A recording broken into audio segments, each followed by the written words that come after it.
আচ্ছা, সেই দিলীপের কি খবর, যে ওই বিন্দাল ফ্যাক্টরিতে ডাকাতিটা করেছিল? দিলীপ মিসিং প্রায় মাস 6 হয়ে গেল। কিন্তু ডাকাতিটা তো কম হয়নি।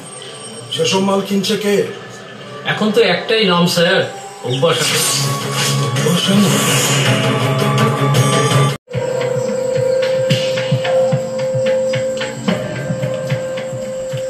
এই শ্যামলটা মানুষ নয়, পাক্কা শিয়ালের বাচ্চা।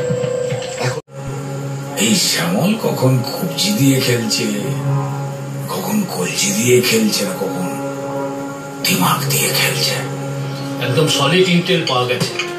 কাল বিশ্বকর্মা পুজো, অভ্যাস আমার কিন্তু পাড়ায় ফিরছে। পুরো টিমকে প্লেন ড্রেসে রেডি থাকতে হবে, আর এটা যেন ঘুণা করেও কেউ জানতে না পারে। কাল ওকে ধরতেই হবে। উত্তরপাড়া থেকে শেষ হলে নেমে আসবে, তাদের মধ্যে থেকে